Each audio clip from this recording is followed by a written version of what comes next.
Hello friends, Indian express daily news analysis में आप लोगों का स्वागत है। तो आज हम the Indian express the idea space से एक बहुत ही इंपॉर्टेंट और इंटरेस्टिंग आर्टिकल एनालाइज करेंगे। इसका शीर्षक है टू क्राइसिस टू लेसन्स। और ये आर्टिकल लिखे हैं डुवुरी सुब्बाराव जी ने, जो कि फॉर्मर गवर्नर थे रिजर्व बैंक ऑफ इंडिया। तो इस आर्टिकल में ये जो 2008 की जो फाइनेंशियल क्राइसिस हुई थी या विश्व की जो रिसेशन हुई थी, उसी से जो अभी जो कोरोना वायरस की वजह से जो आर्थिक मंदी का दौर चल रहा है उसका तुलना किया है। और इसमें हम जो 2008 की जो फाइनेंशियल क्राइसिस हम क्या सीख ले सकते हैं, और ये जो कोरोना वायरस की वजह से जो फाइनेंशियल क्राइसिस है उससे भी हम क्या सीख ले सकते हैं, उसी पे आर्टिकल है। तो आइए एनालाइज करते हैं इस आर्टिकल में उन्होंने क्या लिखा है।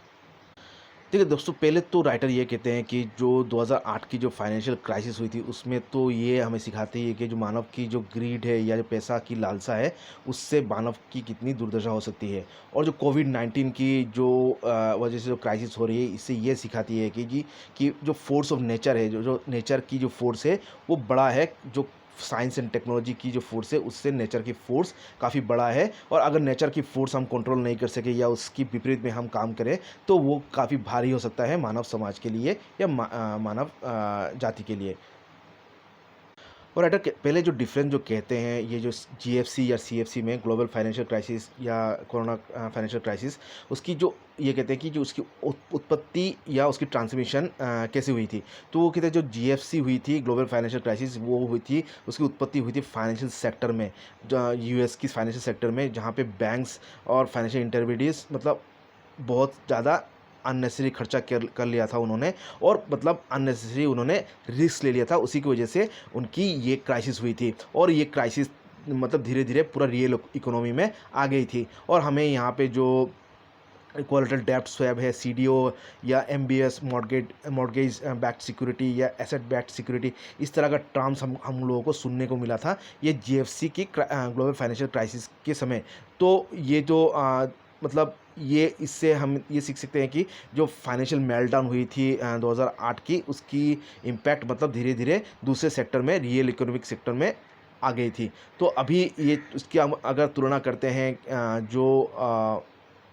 ये कोरोना वायरस क्राइसिस से या सीएफसी से, इसका ये है कि जो ये मतलब कोरोना वायरस से जो फाइनेंशियल क्राइसिस वो तो बाहर ही से आई थी, मतलब ये फाइनेंशियल सेक्टर से नहीं आया था, मतलब आउटसाइड इकोनॉमिक सिस्टम से आई थी। और जो ये पैंडमिक जब जब फैली, तो फर्स्ट इम्पैक्ट हुई थी ये जो सप्लाई चेन, जो ग्लोबल सप्लाई चेन या चाइना में जो सप्लाई चेन में, उसको ये इफ़ेक्ट की थी। और तो चाइना सेंटर जो सप्लाई चेन थी वो पूरा पूरा ही तबाह हो गई थी इस पैंडेमिक की वजह से। और जब दूसरे देश ने, जैसे चाइना के साथ साथ जो दूसरे देशों ने जब लॉकडाउन की थी और इकोनॉमीज जब शट डाउन हो गई थी, तो जो ग्लोबल डिमांड है वो बिल्कुल ठप हो गई, कम हो गई। और इससे जो डिस्ट्रेस हुई रियल इकोनॉमी या फाइनेंशियल डिस्ट्रेस में, फाइनेंशियल सेक्टर में, तो उसकी जो डिस्ट्रेस या उसकी जो खामियाजा उनको भुगतना पड़ा।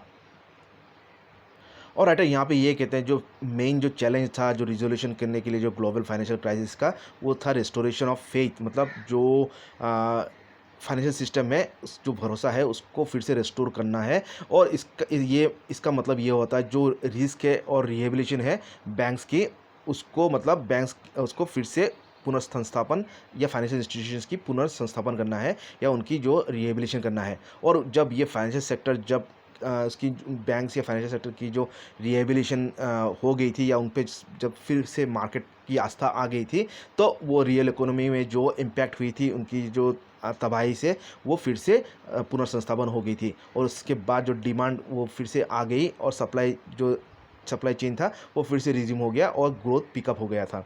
ये था मतलब किस तरह से जो जीएफसी था, ग्लोबल फाइनेंशियल क्राइसिस था, उससे मतलब लोग उभर सके या इकोनॉमिस्ट उभर सके थे। अभी इसकी तुलना हम करते हैं अभी सीएफसी या कोरोना फाइनेंशियल क्राइसिस से। और यहाँ पे राइटर करते हैं जो कोरोना फाइनेंशियल क्राइसिस हुई है, इसकी मेन सॉल्यूशन है ये हमको जो पैंडेमिक है उसको हराना होगा। और ये सॉल्यूशन आएगी एकमात्र साइंस से। और यहाँ पे जो अभी ये जो जब पब्लिक कॉन्फिडेंस आएगी कि ये पैंडेमिक या जो महामारी है उसको हम कंट्रोल पे ला सके हैं, तभी जो ये जो इक्विलिब्रियम जो फाइनेंशियल सेक्टर में जो मतलब गंभीर रूप से जो बैलेंस की जो हानि हुई है, वो तब वो ठीक हो सकती है। क्योंकि जब तक मतलब लोगों पे ये भरोसा नहीं आएगा कि ये पैंडेमिक को हम कंट्रोल कर सकते हैं, तब तक जो रियल एंड फाइनेंशियल इकोनॉमीज़ है वो उसका पुनर्संस्थापन नहीं होगा। और यहाँ पे देखा जा रहा है कि राइटर कहते हैं कि जो 2008 की क्राइसिस की तरह अभी भी मतलब सरकारें इस कोरोना क्राइसिस या सीएफसी के समय भी फिस्कल स्टिमुलस या पैकेजेस ले आई है। और मतलब जो रिजर्व बैंक है वो और भी मतलब मॉनेटरी स्टिमुलस पैकेजेस ले आई है, जिससे कि इकोनॉमी पुनर्संस्थापन हो या पुनरुत्थान हो इकोनॉमी का। बट लेकिन ये एकमात्र सॉल्यूशन नहीं है इस महामारी से डील करने के लिए। ये सिर्फ मतलब होल्डिंग ऑपरेशंस है, मतलब जस्ट टेम्पोररी सॉल्यूशंस है।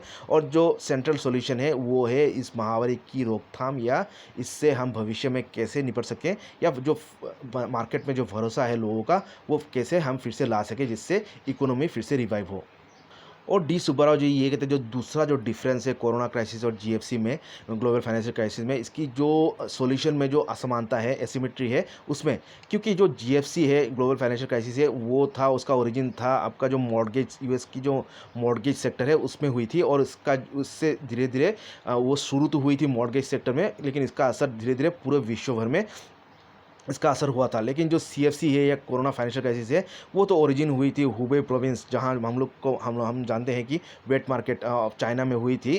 तो और ये वहां से आरंभ होके पूरी विश्व भर में फैल गया। तो ये तो उनकी जो दोनों जीएफसी और सीएफसी की ओरिजिन में काफ़ी अंतर है, और उनकी सॉल्यूशन भी काफ़ी उसकी सॉल्यूशंस भी काफ़ी डिफरेंट होगा, ये कहना है राइटर का।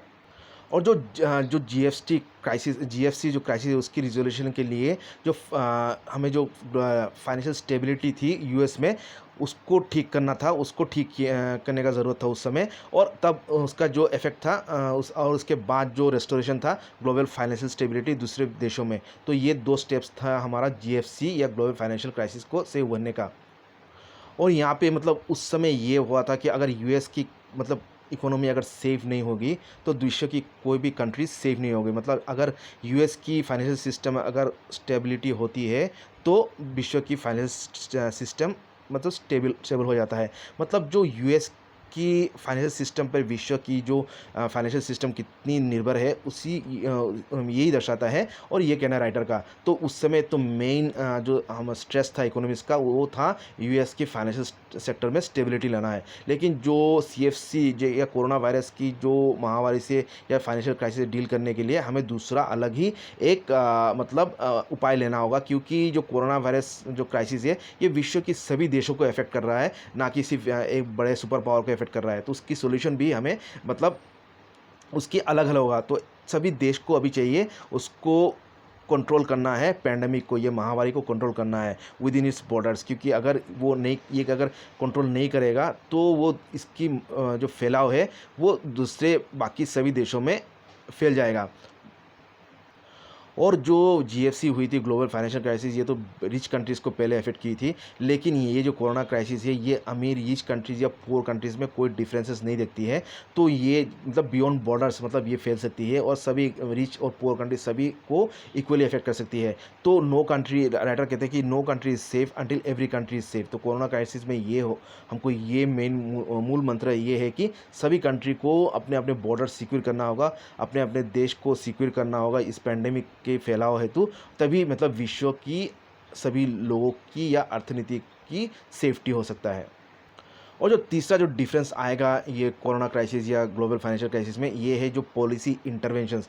सरकार की क्या पॉलिसी इंटरवेंशंस हो सकती है जिससे कि ये डिफरेंस ला सकते हैं मतलब इन दोनों क्राइसिस में। तो ड्यूरिंग जो हमारा जो ग्लोबल फाइनेंशियल क्राइसिस हुई थी जीएफसी का, उसका सॉल्यूशन था फाइनेंशियल सेक्टर में और रियल इकोनॉमी में जो सॉल्यूशन था उसको रीएनफोर्स किया था सरकार ने। और जिससे कि जैसे कि एग्जांपल होता जो उस जो ग्लोबल फाइनेंशियल क्राइसिस हुई थी 2008 में, उसको उससे उभरने के लिए आरबीआई ने अपना जो इंटरेस्ट रेट था उसको कट किया था, जिससे कि स्टेबिलिटी आए फाइनेंशियल सिस्टम में। और जो फॉरेक्स है, फॉरेन एक्सचेंज में मार्केट की स्टेबिलिटी के लिए उसने जो रुपये की स्टेबिलिटी के लिए उसमें भी उसने हस्तक्षेप किया था।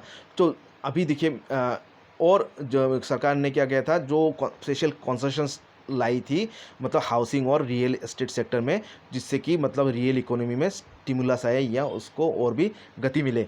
सो ये था हमारा जो मतलब एक तालमेल था जो जीएफसी की से उभरने के लिए, जीएफसी से लड़ने के लिए इकोनॉमिक जो पॉलिसीज़ था उसमें तो तालमेल था। अभी देखिए अभी जो सीएफसी है कोरोना वायरस, उससे लड़ने के लिए लेकिन उसकी तुलना में जो सीएफसी या कोरोना वायरस की जो क्राइसिस है, जो डील कर रही है सरकार, उसके से उसके जो प्लान्स एंड पॉलिसीज़ ले रही हैं, उसमें कोई मतलब तालमेल नहीं है, ये कहना है राइटर का। और जो पहले तो ये सरकार झेल रही है कि ये पैंडेमिक से कैसे वो मतलब उसको कंटेन कैसे करें और जिससे कि ये और भी ना फैले। और दूसरा जो चैलेंज आती है ये कि जो रियल इकोनॉमी है या फाइनेंशियल सेक्टर है, उसको कैसे पुनर्संस्थापन करें। और जो लॉकडाउन जितने भी बढ़ेगा या जितने भी मतलब उसको कड़ा करेगा सरकार या आगे और भी बढ़ाती है, तो ये जो इकोनॉमिक और जो रियल इकोनॉमी है या फाइनेंशियल सेक्टर की जो क्राइसिस है, ये और भी बढ़ने का संभावना है, ये कहना है सुब्बाराव जी का। और चौथा जो डिफरेंस जो कहते हैं राइटर, ये कि जो ग्लोबल फाइनेंशियल क्राइसिस थी या जीएफसी थी, वो सभी, यद्यपि ये इसको ग्लोबल कहा गया था, लेकिन ये इसने सभी देशों को इक्वली अफेक्ट नहीं किया था।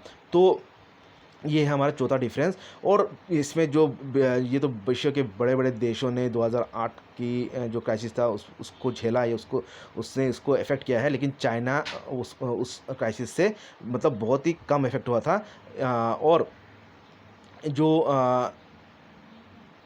2008 की जो फाइनेंशियल क्राइसिस से उभरने के लिए ये जो चाइना ने जो स्टिमुलस की थी या इकोनॉमिक स्टिमुलस पैकेज दी थी, वो काफ़ी हद तक जिम्मेदार था ये क्राइसिस से उभरने के लिए। लेकिन जो अभी कोरोना क्राइसिस जो इफ़ेक्ट कर रहा है सभी देशों को इफ़ेक्ट कर रहा है, तो अभी हमारे पास ऐसा कोई बिग इकोनॉमी नहीं है या बड़ा एक रिच इकोनॉमी नहीं है जो कि एक स्टिमुलस दे सके, जिससे दुनिया की जो विश्व की इकोनॉमी फिर से मतलब पुनर्संस्थापन हो।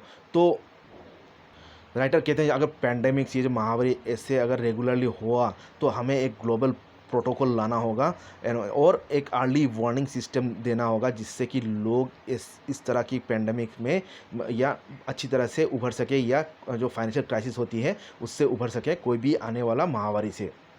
और अंत में राइटर ये कहते हैं कि जो जो भी डिफरेंसेस हो जीएफसी और सीएफसी में, ये दोनों हमें वो लाइफ चेंजिंग हमें सीख देती हैं। और जो जीएफसी से हमें ये सीख मिलती है कि मानव की जो ग्रीड है या पैसा की जो लोभ है, बेतहाशा लोभ है, वो मानव को अंत में मतलब आँखों में आंसू लाती है। और जो सीएफसी है, कोरोना वायरस की जो क्राइसिस है, उससे हमें ये सीख मिलती है कि जो फोर्स ऑफ नेचर है वो कई गुना बड़ा है, जो कंबाइंड फोर्स है साइंस एंड टेक्नोलॉजी का से।